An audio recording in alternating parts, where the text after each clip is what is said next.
Hello, John. How are you today? It's so great to see you. I'm doing great, Sandy. I'm super happy to be here. Appreciate being on your show. How are you doing today? I am doing great and so Good. much better now that we are having this conversation because everything that you're doing, I was looking at your website, like everything you're doing is in so much alignment to what I do. And everybody has a story. And so I always like to start out because that's the main thing about my podcast is sharing people's stories and real life stories. So what is your story? How did you get to where you are today to get into this space that you're in right now? Yeah, well, like a lot of people, it probably all began with pain and suffering. I don't know Why why is that, we ask? why is it that it has to be pain and suffering before people change? And so, I know. yeah, me too. So, about 20 years ago, um, I think everything that could go wrong all went wrong at the same time. My wife got cancer completely out of left field, completely unexpected. She recovered, but they had to take her thyroid gland out. And so she has to take a pill every day for the rest of her life just to live. And so she started changing at that time. And we had two young children. And she started reading books about God and the meaning of life and kind of that very, very inward, I think was kind of reassessing her life, which happens to a lot of people when they get cancer. Yep. And then about that same time, I had left my very secure job and started my own company. In less than 2 years, got into debt to the tune of $650,000 and $250,000 Wow. personal credit card debt. I borrowed against the house. I borrowed from anybody to give Oh me my money. goodness. Oh my And goodness. so, and I had great plans, getting my company off the ground in a big way. And boy, the sales sure increased. But for every dollar that was coming in, there was at least $2 or $3 or $5 going out. And by the time I realized the monster I created, it was really hard to slow it down. And so I was running around in fear every day of, oh my God, we're going to go bankrupt. Oh my God, I'm going to have to start all over again. Oh my God, are we going to have to move and move the kids to a new school district? Meanwhile, my wife, like I said, had gone very kind of quiet and inward, and she was changing. And then in the middle of it all, I don't know where this came from, I had this terrifying fear of death. And I had not been religious to that point. I was raised kind of a part-time Catholic when I was a kid, but wasn't really serious about it. And I couldn't get what I would call oblivion or forever out of my head. That's all I could think of is when you die, it's over forever. It was terrifying to me. And I didn't know who to ask about this. I don't think I even would have anyway. I would have been embarrassed to talk about it. So what went, and then in the middle of it all, my wife says, I want a whole new life. You take the kids. You're the better parent. See you later. Goodbye. And in like 30 minutes and gone. So now I'm a single dad with kids 9 and 11, 650,000 in debt, $250,000 personal credit card debt, borrowed everything against the house, and I'm running around behind closed doors, terrified of death. And so that was the beginning of my journey. And if I keep going a little bit, I went to see a therapist, something I'd never done before. She put me in a group, something I'd never done before. I went to my first ever spiritual retreat, which was unbelievable, big step for me. It was like the Nazi skinhead who suddenly decides he likes all his black neighbors. It's like, for Oh my me to help gosh. him go to a spiritual retreat was like, oh my God. And little by little, what was happening, and it didn't make any sense at the time. I think me, like so many people, when you're in the deep doo-doo, nothing makes sense. But later looking back, it all makes perfect sense. And so what was happening to me was what I would just loosely call, I was embracing my feminine side. I didn't see it happening at the time, but everything that most people would attribute it to feminine, I was learning and plunged into, even right down to having custody of my kids, which kind of gave me the opportunity to be both mom and dad to my kids most of the time. And then I also embraced and opened to a spiritual side of myself, which I didn't think existed. And I thought it was all just make believe anyway. And so sometimes I think my book, instead of being called The Synchronicity of Love, it could be called Rigid Rational Male Transforms into Random Accidental Mystic. So, Wow. yeah. Well, that's very deep. And Yeah. And I'm so sorry that you went through all of that, because I'm sure that there's so many people that can relate to the debt Yeah. and you know, going through a divorce. I mean, there's so many of us that have gone through that, myself Yeah. included. And that, right. Even if it's like, it's hard, like for you, because your wife, she initiated it. In my situation, I initiated it. It Hmm. was the hardest thing I've ever done in my life. Yeah. It doesn't matter, it doesn't matter. It's still a very difficult thing to do. And, wow. So now fast forward how many years now? Hmm. And here you are. Now you call yourself a mystic. Hmm. Can you just explain what that means to those that do not know? Yeah, that's a great question. And there was literally another podcast where the host asked that question, and she's like, "Wow, that's not mystic at all to me." So I guess it's a term that can mean a lot of things to a lot of different people. For Well, me, it meant two things. I started getting messages primarily through dreams, but a lot of different ways, in ways I never had before. And what some people might call your guides or your angels or your higher self or God or any of those, I kept getting a lot of really helpful and interesting information. And then the other part was 2 years into my journey. So this would be 2 years after everything fell apart and I went to that spiritual retreat. I had a full-on Kundalini awakening. I didn't even know what the word meant.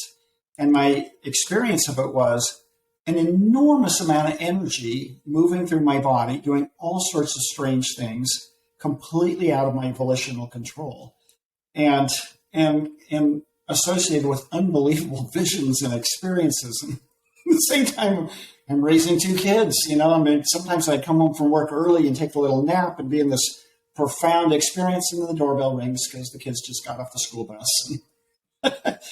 And so sometimes, so mystic, I would say I'm able to access information that's helpful in a way I never have before. My intuition was enhanced. And at the same time, a whole lot of crazy, unexpected experiences were happening. They were both terrifying and yet exciting and enthralling at the same time. so what did you do with that at first? Did you think that you were losing your mind, or were you aware of what was happening? Well, I wasn't at first, and crazy. It began. I own my own company. I had to travel a lot for my company, so I had to travel probably 25 times a year, and so the whole Kundalini thing happened in a hotel room in Philadelphia, of all places.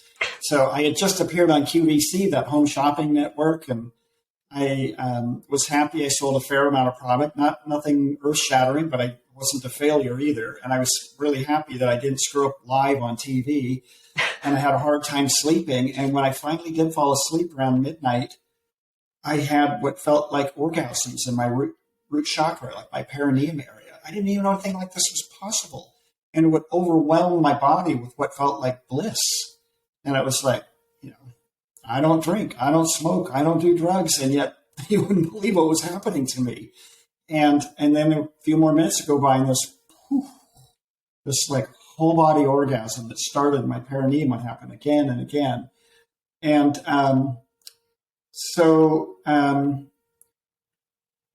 when I flew home the next day, I emailed some people I thought that would be more knowledgeable about this, and I said, "Well, it sounds like Kundalini. Look it up." And I was like, "Kunda what?" And so I got some books and research, and this went on for months, actually years, but probably was most prevalent the first 6 months. And I never did go crazy, but I was afraid that that was going to happen. I was afraid I wasn't going to be able to run my business. I was afraid I wasn't going to be a good dad. I was coaching my kids' ball teams. I was coaching other little kids, and that was always my fear. Like, oh my God, am I going to turn out to be some crazy person? Am I going to be kind of a wacko that loses his mind? It never happened. And interestingly, I met some other people along the way that they had the same fear. It was actually beautiful and amazing. It was my own personal fear about the unknown that made it difficult. Yeah. Yeah, of course. Because when things Yeah. like that start to happen and you don't know what it is. Yeah. Yeah. Yeah. You're like, what's happening to me? Am I losing my mind? wanted to add on too. It's interesting. So you talked about your divorce, right? And that you initiated, how painful that was. So in the book, in my very first chapter, I talk about going to the spiritual retreat, and I didn't have a lot of crazy spiritual experiences there, but I did have a lot of synchronicities. The strangest things started happening, like as the plane is touching down to the airport near the retreat, I realized the woman next to me is reading the book by the guy who's leading the retreat, and the only two people on the plane going to this retreat are me and her. Now, what are the chances? I counted 180 seats on that plane. What are the chances I'm sitting next to the only other person, And we checked each other out to make sure, well, you look normal. You look normal too. Okay, I guess this is going to be okay. And then I get to the retreat, and my roommate is essentially, he's the one, how can I describe it? So he's the one that, like, right at the gate said, John, I guarantee your wife's in pain too. She left, but you're like kind of playing the victim here, like, oh my God, look what happened to me. Look at this burden I have to carry. She got to run off and have a whole new life. He goes, I guarantee you she's in pain too. And because he'd been involved in that before when he was younger. And so what happened to the retreat wasn't that I had a lot of crazy spiritual experiences. It was probably the beginning of me really understanding compassion for the first time. It was like, okay, I get it. We're both in pain. And so it wasn't easy, but at the same time, it's like, I'm going to let it go. I'm not going to be pissed about it anymore. And that did a favor not only for yourself, most importantly, but for your children. Yeah, you're right. Actually, you're exactly right. I didn't drag my children into it. So that's right. That was really a lucky synchronicity. Yeah. And so let's talk about synchronicities, because a lot of people will be like, oh, that's just a coincidence. I know I don't believe in coincidences. It doesn't sound like you do either. So what would you say to somebody that's like, that's just a coincidence that you guys happen to be sitting next to each other in the play? What I would say is, I used to be that person too. But when it happens again and again and again, I have a really good math mind. Not that I'm like a PhD in mathematics, but I own my own business. And I easily could have been a CFO or an accountant kind of person. And plus, when I was young, I loved to gamble at the racetrack. So I know about odds. I know about chances, And if it happens once, maybe a coincidence. But when it happens again and again and again and again, you start to go, I think there's something going on here more than just mere coincidence. And the other is, I have a lot of stories in the book that are true stories that are not just mere coincidences. There are what most people would just flat out call miracles.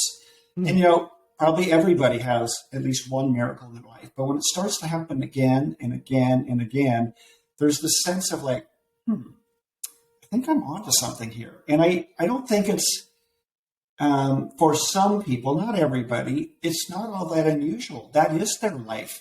Some people call it flow.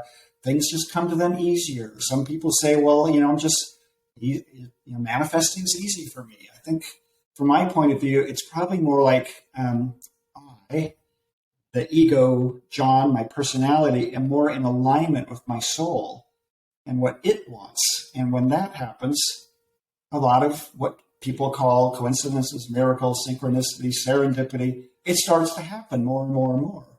And so, that all you rigid, rational people out there think it's coincidence, there's only so many coincidences that can happen before you start to scratch your head going, that's a once in a lifetime event. And that's just happened 5 times to me in the last month. Exactly. And I also feel like with some people, because I'm married to one, they kind of have their blinders on and they're not open to seeing it. And so for me, when I was first introduced to miracles, that's the term that I choose to use. And I love synchronicity. Yeah. That's another great word. For me, it was because I didn't believe there was such a thing as miracles. Yeah. And I was told, just trust. Yeah. Just trust God, the universe, whatever you call it, and one will be shown to you. And it was shown to me in a very, very profound way back in the early 90s. And ever since then, because I'm now open to receiving those miracles and the synchronicities and the serendipities that happen all the time, you will find them in very little tiny ways that you may not have even, most people would just gloss it over and like, not even pay attention to it. Yeah. But once you open your mind up, I find that almost every single day, there's some little miracle taking place right in front of me. It happens all the time. Yeah. If you're open to it. Yeah, that's actually been my experience too, Sandee. And it kind of bums me out a little bit because they're mostly little things. They're not all big, miraculous things. Yeah, exactly. But I don't know if they used to happen before and I just didn't notice it, or I'm just kind of in the zone now and now it's happening more. But it's getting so, I don't know if commonplace is the right word, but definitely more common than it was before, that I'm kind of used to it now.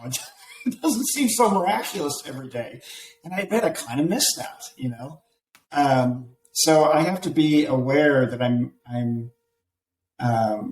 you might say I'm taking the synchronicities for granted. It's really funny. Yeah. And we all do that. I mean, let's face it. We all have busy lives and you get busy and you don't, and it may be like the next day you reflect back and be like, oh my gosh, I didn't even recognize that when it happened. It's just for me, when these miracles and synchronicities appear to us, it's so invaluable because what it does is it reminds you of why we're here. And it reminds you to keep on your path, right? It's like these little nuggets that are put in front of you that say, you're doing the right thing. You're on the right path. Keep going. Like, that's what it does for me. I don't know what your experience is. Well, I find it very validating, encouraging. I love it. I definitely think it feels like you're on the right path. It's interesting. I heard somebody else describe it because I heard you use that word trust earlier. And that's been a huge part of my journey because I think, I'm going to stereotype a little bit here, like a lot of guys, it's like, oh, screw it, I can do it myself, and trust the universe. What the hell does that mean? Trust God? Oh, come on, how reliable is that? So a big part of my journey has been around a trust, like the way you describe it, and that opening. And darn, I completely forgot what I was going to say about that. It's life is immeasurably richer because of, I know what I was going to say. I heard somebody else say, if nothing else, not only does it kind of show you that you're on the right path, but it also means your relationship with the universe is more trusting, is more open. And the more you do that, the more you realize, I think it's just a choice. You can say the universe is a horrible, neglectful place of scarcity, or it's an abundance, full of abundance and wonderful support. And they're both equally serviceable. And I think a lot of people just create their own self-imposed limitations. And so that's what it feels like. It's, again, for all you rigid, rational listeners out there, I hear you. I used to be you, but there is a different way to perceive life. And when you perceive it and live it and appreciate it different, things are just different. You're different. And then suddenly life is different. Yeah, that's a great way to describe it. So let's talk about your book, The Synchronicity of Love, Stories that Heal, Transform, and Awaken. I love that title. Thank you very much. So give us the cliff notes of your book. Yeah, so that spiritual retreat that I went to, the leader taught really very popular in the 70s and 80s. And I was surprised he was still alive. I'd been reading about him in Michael Crichton's book, Travels. What's his name? A lot of people, Michael Crichton, the author. Is that whose retreat you went to? And his name was Brew Joy. And so Brew was the leader of the retreat, a very eminent physician in Southern California. He was a part of the Medical Scholastic Society, the top 1% of all medical students in the nation, super brilliant. And he went through his own sort of shocking awakening at the age of 35 and walked away from his practice, traveled around the world for 9 months and came back and was a spiritual teacher for the rest of his life. And so his book was a New York Times bestseller, I think in 1979 or 74, somewhere around there. And anyway, very popular teacher, especially with other physicians, psychiatrists, people like that. And so I went to the retreat because I kept reading that Michael Crichton had went when he went through a difficult time in his life. And Michael, like me, when he was young, was very intelligent, very rational, and just thought it was all mumbo jumbo too, until he went through his own sort of, that's the craziest thing, at the age of 30, he'd achieved every goal he wanted in his entire life. And he'd achieved more by the age of 30 than most people do in 10 lifetimes. So he suddenly didn't know what he was going to do for the rest of his life. Wow. So anyway, so he went to the retreat. I read about the story in his book, Travels. I went to that same retreat 20 years later, and Brew pretty much just taught the same thing, heart-centered meditation and shadow work. And he kept coming back to the heart center. Can you see the world through unconditional love and compassion? Can you perceive and experience it that way? And it's a whole different way of perceiving than perceiving through the ego or the personality. And so that's how I came up with the title of Synchronicity of Love. It felt like the further I let myself go into love, which feels like compassion, which feels like trust, which feels like acceptance, the more and more of these synchronistic experiences started to happen to me. And so I take a lot of things in the book, including death, which was terrifying to me. And like, what if, and it sounds so cliche, what if you faced your fears, but not only just faced them, but actually embraced them? And so there's a lot of things that look like scary dreams that I turn into really love stories. There's me facing and embracing my fear of death and watching it transform in just unbelievable ways. And one of the things that happened is about a year after the retreat, I started purposely trying to remember my dreams, write them down. I didn't think I was a dreamer, but once I encouraged the process, I had a lot of dreams coming through. And I was staggered at the wide variety of dreams. In fact, one of the last chapters in the book I call the spectrum of dreams, that there's a whole wide variety. There's a whole world in the dream world. And it's more than just a bunch of gibberish because you ate too much pizza that night, and it's actually really amazing. And so, and then I mentioned 2 years into the journey, the Kundalini opened, and that was a wild ride for quite a period of time.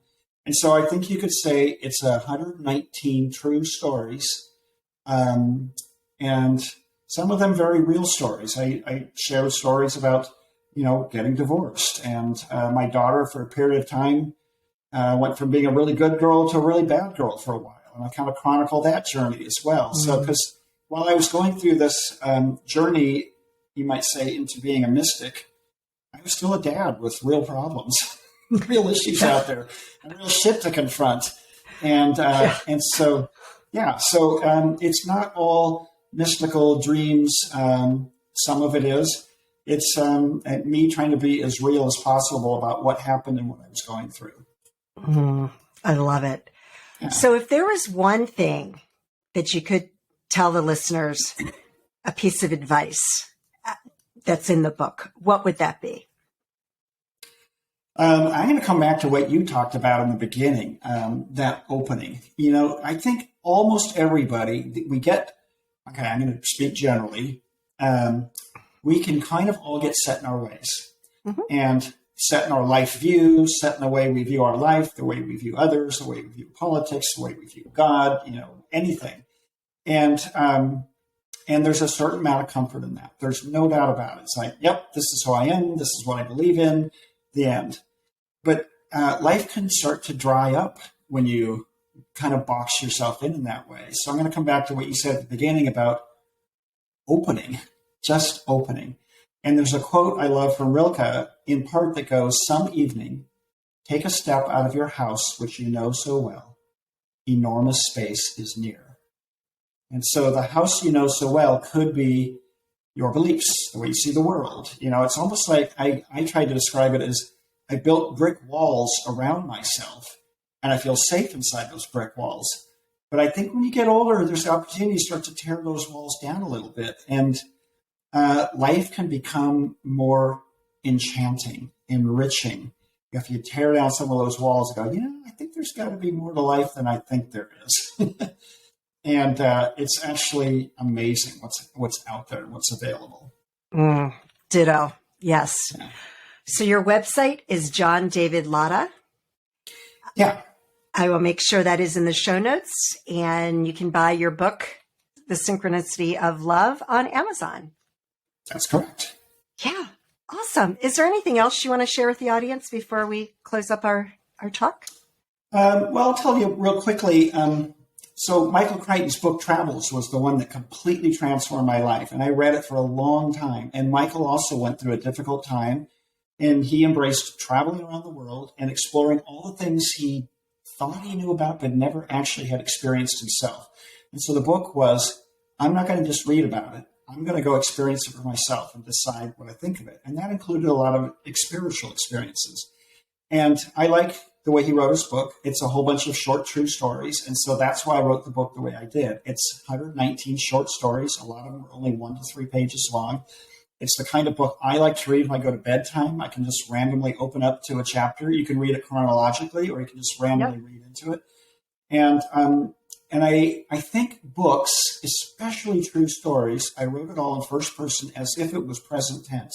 So even though the story might have taken place 10 years ago, I try to write it so that the reader is living it. It's almost like I'm John and I'm living it. And there's a word that I love. Some stories and some books can be very inductive.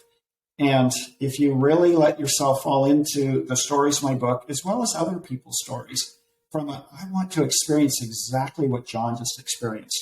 It's amazing what you can learn from what I would call an inductive book or an inductive experience. And so that's, not a lot of people talk about that, but it's true. Every book carries an energy. If you kind of let yourself connect to it, it's really sometimes far more amazing than just the words. For sure. For sure. And I love books that are written that way, that you can just, and I encourage the listeners, get his book and just every day, just open it up and see what pops out at you, because I promise you, you are meant to read that story at that particular moment. And I love that. Thank you, Sandee. Yeah. Yeah, I'm John, one of those people that likes to immerse themselves in movies too. I think the immersion is really important. Yeah. Yeah. Yeah, exactly. Exactly. It's all so good. So thank you so much for joining us today. Again, you can reach out to John at his website, johndavidlatta.com, and his book, This Synchronicity of Love, is on Amazon. So thank you so much, John. I really, really honor and I'm so grateful for this time with you. Thank you again for the invitation. I love being here with you, Sandee. Thank you.